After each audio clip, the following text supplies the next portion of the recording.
Artificial intelligence is part of a sci-fi post-apocalyptic universe called Esoterra, which we've been developing for a few years now. Was born out of a love for the post-apocalyptic genre in particular. I love sci-fi as well, so Book of Eli, Fallout, The Road, all sorts of stuff like that. I think that Esoterra and artificial intelligence, they originally started out maybe more sci-fi heavy, partly due to just budgetary kind of resource constraints. I've just done what I can. I can't have like CGI robots and all this other stuff that might have been cool and I might have done. So I've had to work around that, and that's okay, because now the world and the stories that I tell, they're just going to be a little different, and we're going to approach those sci-fi aspects in a more creative way. Having those limitations and those things we have to work around just forces us to be creative and problem solve. So the filming process for artificial intelligence was sort of unusual compared to what I'm used to. We basically, because of how much work needed to go into each scene, like lots of art work in particular, lots of, like set design and prop design, costuming. Because of all of that, we sort of treated each chunk of the film, they weren't technically scenes like as in script scenes, but each portion of the film we broke up into parts, and there would be prep for each of those parts. I would say the process has been about 2 years, because the early concept art and the script, I believe, were back in 2019, maybe like early mid 2019, and we're just now, February, March of 2022 finishing this film. So it's been a long process, because there were so many things that I was trying for the first time, experimenting with new creative things, working with new people, trying to figure out how do I build an art team and like work with them to do all these different tasks. There were just so many unknowns for me. So the filming process had a lot of roadblocks, just as much because it was expensive and difficult as there was a lot of learning curve there. So I think it goes without saying that the elements were an obstacle, but that comes with the territory of filming here in Arizona, where it's either really hot or really cold. Luckily for us, we got to experience both. From me, it was acting, across from somebody who wasn't there. So Chelsea Clare, who voiced the AI Sam, provided me with, or I was provided with sound bites from the audition. So I would listen to those and take those to memory, and then as we were rolling and filming and things like that, I would, deliver my lines and have to remember. It was, we shot my particular scene on one of the hottest days that we had in Phoenix in quite some time. And if you look closely on any of the finished film in my scene, I'm close to dead. So I would honestly say that the biggest roadblock that we ran into was just the heat. So I did everything I could to help this project be a canvas for experimentation and for innovation. So even if it just means that me and the people I'm working with learn some very good processes so we can know how to do certain things and have those resources on hand locally, that is, to me, that's a win. Being able to do pyrotechnics, fire rig for vehicles, which we did, which I've never done anything like that, neither had the people I work with. Like finding someone who's an expert to assist us in doing that. So now we have the capability, the knowledge, the resources to do that for future projects, whatever we need to help other people. Awesome. One of the things that we were looking into was 3D printing props.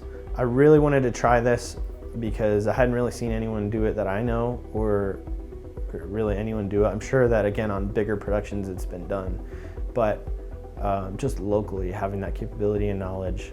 Well, having the concept art was huge to try to live up to the artist's expectation of what it was. But probably that was also a moment, is when he got to see what he had drawn and what he had imagined and what he had talked to Nick about, what it was going to be ultimately. This one is 3D printed, right? It's a different material than the resin, which is 3D printed, but this is like a plastic. So it's a little lighter, but it's still just as nice I like it. I like this one a lot. This one went on Jake's backpack, which that was another cool prop with the coolant hoses all over it. We found that would glow in the dark. We didn't even have to light those up. Yeah. This was one of those things where it made me stop touching it. Yeah, Because I just kept adding more. You know what I mean? Like, well, we wanted the weathered paint and I didn't want it to be pristine, but better than the first one. But sometimes you gotta stop. you gotta stop. I appreciate everybody that busted their butts on this, that worked tirelessly to make this happen. From the set hands to the grips to people behind the camera, they all just busted their hump trying to make this happen and making this happen. I learned a lot about the fibers that make this community, this Arizona film community, and it's deep and got a lot of talented people. Something I already knew, but I guess it's great to be reminded of that. You can make a quality film on a shoestring budget with found items that, when they're put together in the right way, from the costuming to the set decoration to the rigged up smoke machines that we had, between action and cut, it turned into art. I would say working with Nick is again very similar to the whole project. I mean, he's the leader. He was the leader.